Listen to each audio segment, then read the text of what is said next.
1 अप्रैल मुंबई की एक नीलामी, हथौड़ा गिरता है और एक पेंटिंग बिकती है 167 करोड़ रुपए। पेंटिंग का नाम यशोदा और कृष्ण। खरीदने वाले भारत के सबसे बड़े कारोबारियों में एक साइरस पूनावाला। और इसके साथ ही टूट जाता है भारतीय कला का सबसे बड़ा रिकॉर्ड, जो पहले मकबूल फिदा हुसैन की पेंटिंग ग्राम यात्रा के नाम था 118 करोड़ रुपए का। नमस्कार, मैं हूं पीयूष पांडे और आप देख रहे हैं द किस्सा।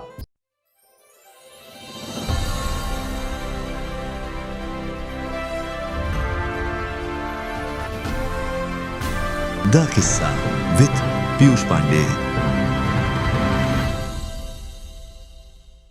द किस्सा में आज किस्सा देश की सबसे महंगी पेंटिंग के बिकने और उसे बनाने वाले कलाकार का।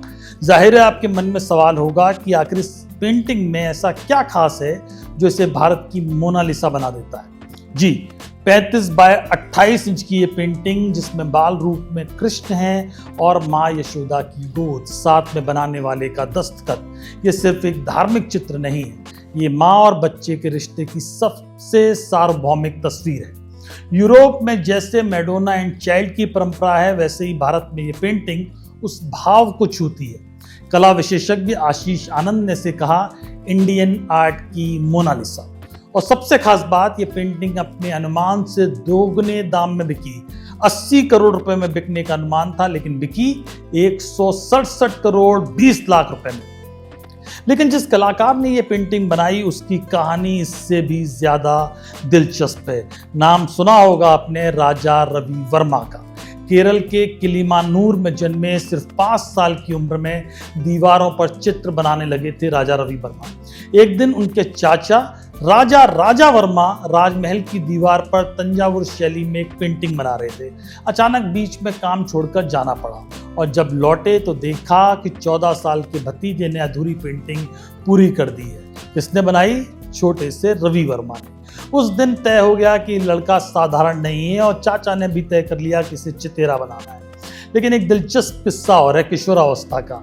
उन्हें त्रावणकोर राजपरिवार की एक राजकुमारी के लिए देखा गया, लेकिन कहा जाता है कि उनका रिश्ता इसलिए नहीं हो पाया क्योंकि उनका रंग सांवला था। जी, विडंबना देखिए, जिस आदमी ने रंगों से दुनिया को बदल दिया, उसे उसके अपने रंग के कारण ठुकरा दिया गया।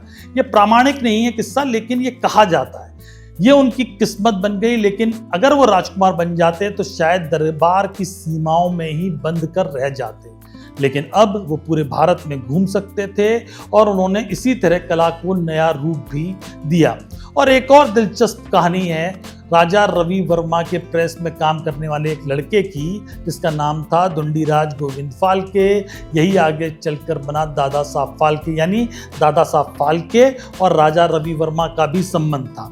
और दादा साहब फाल्के ही कहते थे कि उनके रवि वर्मा की पौराणिक पेंटिंग्स देखकर ही उन्हें राजा हरिश्चंद्र यानी भारत की पहली फिल्म बनाने की प्रेरणा मिली। यानी भारतीय सिनेमा की जड़ें भी राजा रवि वर्मा की पेंटिंग से जुड़ती हैं।